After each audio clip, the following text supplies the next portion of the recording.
తాకట్టులో ఉన్న బంగారాన్ని విడిపించి ఆ రోజు ఆన్లైన్ రేటుకే మేము కొంటాం. Sharma gold company. నమస్తే అమ్మా. నమస్తే అమ్మా. అమ్మ, తమలపాకు చెట్టు, దీని మీద ఎన్ని చెట్టు కాదు తీగ, తమలపాకు తీగ, ఎన్ని ధర్మ సందేహాలు అనుకుంటున్నారమ్మా? ఎన్ని ప్రశ్నలు చూశానో నేను దీని మీద. సో ఖచ్చితంగా మీతో మాట్లాడాల్సిన విషయం ఇది అనిపించింది నాకు. ఇంట్లో పెంచుకుంటూ ఉంటాం, ఇంట్లో కూడా తీగ కదా పాకేస్తా ఉంటుంది. ఆ చెట్టు నుంచి మనం ఆకులు తీసుకోకూడదని, అయ్యో తమలపాకు మనం ఆ చెట్టు నుంచి మనం తినకూడదని ఒకటి. చెట్టుకి ఏదన్నా ఆ చెట్టు ఎండిపోవటం కానీ కుళ్ళిపోవటం కానీ ఏదన్నా జరిగితే ఇంట్లో అపచారం జరుగుతున్నట్టు. దాన్ని తుంచి మనం దేవుడికి పెట్టకూడదు అనేది ఒకటి. లేదు పెట్టొచ్చు స్వామికి అని, ఆ ఆకులను తీసుకెళ్ళి మనం అభిషేకానికి, ఆంజనేయ స్వామికి సాధారణంగా మనం తమలపాకుతో మాల వేస్తూ ఉంటాం. దీనికి వాడొచ్చా? ప్రశ్నలు ఇప్పుడు గుర్తు రావట్లేదు నాకైతే. యాక్చువల్లీ మళ్ళీ వస్తూనే ఉంటాయి. ఇంట్లో బాగా పెరిగితే వాళ్ళ ఇంట్లో లక్ష్మి బాగా స్థిరంగా ఉన్నట్టు. తమలపాకు తీగ అందరిళ్లలో రాదని, వస్తే వాళ్ళ ఇంట్లో బాగా అష్టైశ్వర్యాలు ఉంటాయి. లేకపోతే అదేదన్నా అయితే మొత్తం పోతాయి. ఇన్ని అనుమానాలమ్మా. అమ్మా ఒక్కటి చెప్తాను, చెప్పండి. ఇప్పుడు మనం తమలపాకు తీగ అని పెంచుకునేది ఏదైతే ఉందో అది ఒకప్పటి తమలపాకు తీగ కాదు. అదేంటమ్మా? మనకు తమలపాకు చాలా సన్నగా ఇలా ఉండి, ఇలా సన్నని కొసతేరి ఇలా పొడుగ్గా ఉంటుంది. లేత ఆకుపచ్చ రంగులో ఉంటుంది. ఆకు ముదిరితే కూడా ముదురు షేడున్న లేత ఆకుపచ్చ రంగే ఉంటుంది. ఇంచుమించుగా గట్టిగా ఉంటే ఇలా వాడిపోతుంది. కానీ ఇప్పుడు మనకు దొరికేటటువంటి తమలపాకులు, మన ఇంట్లో పెంచుకునేటటువంటి తమలపాకులు ఎట్లా ఉంటాయి? ముదురు రంగు ఆకులు ఉంటాయి, డార్క్ గ్రీన్ లో ఉండవు. అవును అవును. పైగా కొన్నిటికైతే లోపల కాడలు కూడా రెడ్డిష్ గా కనపడుతూ ఉంటాయి. తీగ తాలూకు కాడ కూడా రెడ్ గానే ఉంటుంది, లేదా డార్క్ రంగుల కలర్ లో ఉంటుంది. ఇది వేరు తమలపాకు. ఈ కొన్ని చెప్పే జాతే కాదంటారు. అంటే జాతిలో వెరైటీ, జనరేలో తేడా ఉంటాయి కదా. ఇప్పుడు వంకాయలు ఎన్ని ఉన్నాయమ్మా? అదే కదా, అట్లాగనమాట వెరైటీ. అట్లాంటిది ఈ చెప్పిన చాలా నియమాలు ఏవైతే ఉన్నాయో అవన్నీ ఆ తమలపాకు పనికొస్తాయి. ఆ తమలపాకు చాలా తీగ కూడా ఎంత నాజుగ్గా ఉంటుందంటే, ముందు అవిసి చెట్లను పెడతారు తమలపాకు తోటల్లో. అవిసి చెట్లు చాలా త్వరగా పెరుగుతాయి. అవిసి చెట్లకి పెద్ద కొమ్మలు కూడా ఎక్కువ ఉండవు. అట్లా కొమ్మలు ఒకవేళ వస్తున్నా వాటిని చిన్నతనంలో కట్ చేసి పొడుగ్గా పెరిగేట చేస్తారు. చేసి ఒక్కొక్క అవిసి మొక్క మొదట్లోనూ తమలపాకు తీగ పెడతారు. పెడితే ఆ అవిసి మొక్కకి అలా చుట్టుకుని పైకెడుతూ ఉంటుంది అనమాట. ఆ వెళ్ళేటటువంటిది లేతగా ఉండగానే తీస్తారు. అందుకే లేత తమలపాకులా ఉందేనో పదం వాడతాం. గట్టిగా తీసుకొచ్చి ఇట్లా పెడితే అది వాడిపోతుంది. అవును, కొంచెం వేడి దరిదాపుల్లోకి వెడితే. మనం ఇలా బిరుసుగా పెళుసుగా ఉండే తమలపాకు ఏదైతే ఉందో అది ఇందులో ఉన్న ఒక వెరైటీ అంతే. మన పెరుగు తోటకూర, కొయ్య తోటకూర, పిచ్చి తోటకూర, చిలక తోటకూర ఎన్నున్నాయో అట్లా అనమాట. ఇప్పుడు మనకి పెరుగు తోటకూర కాడ వాడిపోయింది అంటాం, ఇట్లా కోసి అక్కడ పెడితే వంట చేసే లోపల అరగంటలో కాడ వాడిపోతుంది ఆకులును. మరి ఆ పిచ్చి తోటకూర తెచ్చి 3 రోజులు అక్కడ పెట్టినా అది వాడదు, ఏం కాదు. ఈ తేడా ఉంది. ఓకే. ఈ తమలపాకు గురించి చాలా రకాలైన ఊహలు ఉన్నాయి, అపోహలు ఉన్నాయి. ఒకటి, తమలపాకు ఎవరు పడితే వాళ్ళు సమీపిస్తే చెట్టు చచ్చిపోతుంది, అందులో అనుమానం ఏం లేదు. అంటే పీరియడ్స్ ఉన్నటువంటి ఆడవాళ్ళు దగ్గరికి వెళ్ళినట్టయితే చెట్టు వాడిపోతుంది. ఇది ప్రధాన. అందుకే ఆడవాళ్ళను అసలు తమలపాకు తోటల్లోకి రాని ఎరుకూలికి, ఎందుకంటే చెప్పకుండా వచ్చేస్తారుగా కొంతమంది. అందుకని అసలు ఆడవాళ్ళకి తమలపాకు తోటల్లో అనుమతి లేదు. అంటే వెంటనే కొంతమంది ఆడవాళ్ళు తమలపాకులు వేసుకోకూడదండి, తోటలోకి రానిరు. ఇది దానికి ఏం సంబంధం లేదు కదా, సంబంధం లేదు. అయితే నాతో ఒకళ్ళు వాదించారు, మా ఇంట్లో నేను తమలపాకు పెట్టుకున్నానండి, నేను పీరియడ్స్లో కూడా వెళ్ళి చెట్టాకులకు వస్తాను, నాకేం కాలేదు అని. అంటే ఒక చమత్కారంగా చెప్పాలంటే నీలాంటి మొండిదిలే అని అన్న విషయం అది కాదు. ఇది ఆ తమలపాకు కాదు, ఇది క్రాస్ బ్రీడ్ వెరైటీ. ఇప్పుడు కలకత్తా ఆకులు, కారపాకులు ఎన్నో ఉన్నాయి కదా.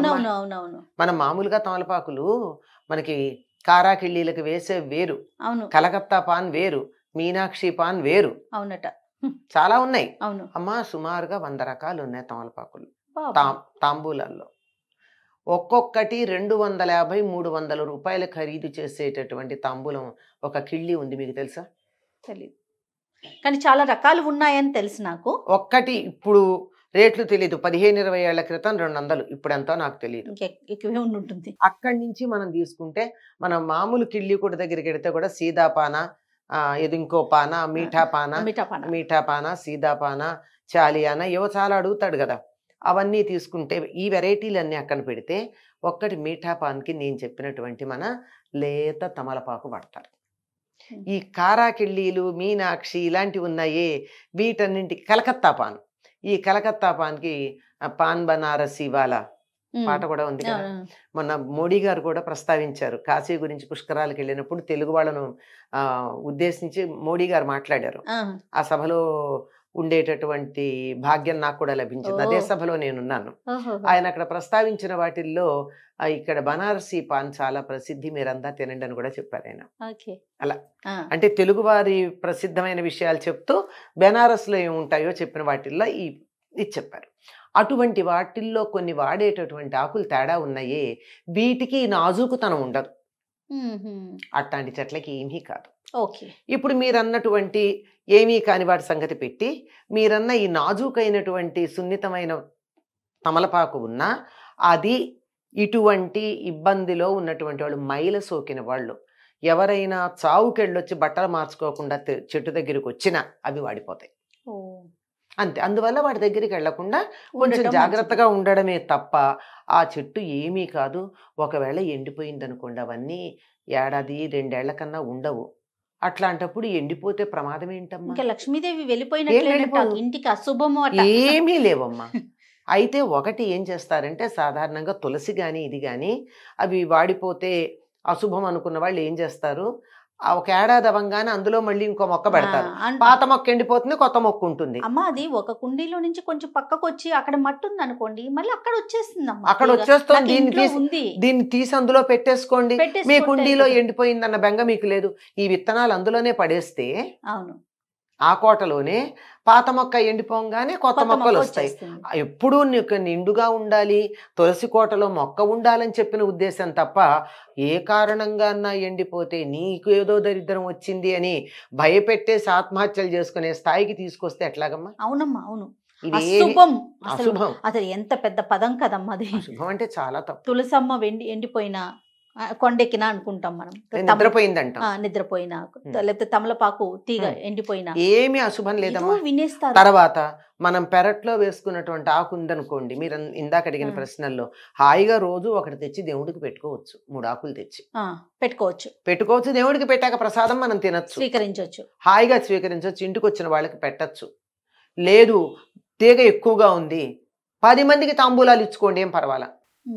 లో చేసే అమ్మాయి ఏదో శ్రావణ మాసంలో, ఆషాఢ మాసంలో నేరుడు మేము తాంబూలాలు ఇచ్చుకోవాలమ్మా, త్వరగా పెడతానంటే, మా తమలపాకులు కొనుక్కోకమ్మా, నేను మా ఇంట్లో ఆకులు ఇస్తానని చెప్పి పంపించాను. అంతే సింపుల్ కదమ్మా. అది అందులో ఈ ఆకుల్లో బిరుసుగా ఉండే ఆకులకి ఏమీ వర్తించదమ్మా, సున్నితంగా ఉండే ఆకులకు వర్తిస్తుంది. ఇవి తినచ్చు, అవి తినచ్చు, తప్పేం లేదు. అవి కొంచెం నాజుకు, ఇవి కొంచెం మన స్థాయి, అంతకన్నా ఇంకేం లేదు. అంతేకాని ఏమీ వెంగపడాల్సిన పని లేదు. అసలు ఇలాంటి వాటితో మన జీవితాలని, మన భవిష్యత్తుని, మన ఫ్యూచర్ని ఇవా నిర్ణయించేది. మా అసలుకి ఏం లేకపోయినా చుట్టుపక్కన ఎవరో ఒకళ్ళు అనటంతో అదొక టెన్షన్ లాంటిది క్రియేట్. అసలు వాళ్ళని ఎడ్యుకేట్ చేసుకుంటూ పెడితే సరి. మనం వాళ్ళని అనే బదులు మనమే వాళ్ళని ఎడ్యుకేట్ అయితే కాదమ్మా, వాళ్ళు మనంటే మనం బాధపడే బదులు వాళ్ళని ఎడ్యుకేట్ చేద్దాం. అంతే చేసుకోండి. వాళ్ళ మాట మనం ఎందుకు వినాలి, మన మాట వాళ్ళు అంటే సత్యమైనప్పుడు అంతే. మన దగ్గర మనం స్వామి ముందు పెట్టకపోయినా కూడా మనం తీసుకొని తినొచ్చు, తప్పేం లేదు. ఇంట్లో ఉన్న తమలపాకుని మనం స్వీకరించవచ్చు. సాధారణంగా మనం తులసి చెట్టుకి పూజ చేసే చెట్టుని తీసుకోము, పక్కన ఇంకొక చెట్టు పెట్టుకొని తింటూ ఉంటాం కదా. తినడం కాదమ్మా, దేవుడికి పెట్టడానికి కూడా పూజ చేసే చెట్టు నుంచి తీయం, పక్కన ఉన్నటువంటి దాంట్లో నుంచి తీస్తాం. దానికి పూజ చేస్తూ దాని నుంచి ఎందుకు తీస్తాం? అంచేత ఎప్పుడైతే తీసి అక్కడ దేవుడి దగ్గర పెడతామో, అయిన తర్వాత రేపు పొద్దున బయట పడేయకుండా దాన్ని నోట్లో వేసుకుంటాం, అది మంచిది. కానీ అత్యవసరమై 2వ చెట్టు లేదు, ఇంట్లో పసిపిల్లలు ఉన్నారు, ఆ పసిపిల్లలకి దగ్గు వచ్చింది, బయటికి వెళ్ళే వీలు లేదు, వానగా ఉంది, ఇప్పుడు నేను ఆ నియమం పాటిస్తానని కూర్చుంటే పిల్ల అనారోగ్యం ముఖ్యమా, తులసికి దండం పెట్టమ్మా, నిన్ను నేను దేవతా స్వరూపంగా భావించి నీ అనుగ్రహంగా ఒక ఆకు తీసుకుని నా బిడ్డకి నేను రసం ఇస్తాను నమస్కారం చేసి కోసుకుంటే తప్పేం లేదు. ఆవిడ అనుగ్రహిస్తుంది. ప్రతి దానికి ఇంత complicate life is very simple and happy అమ్మా. అంతే We are complicating it. Yes, exactly. Namaste, Ma. Namaste, Ma.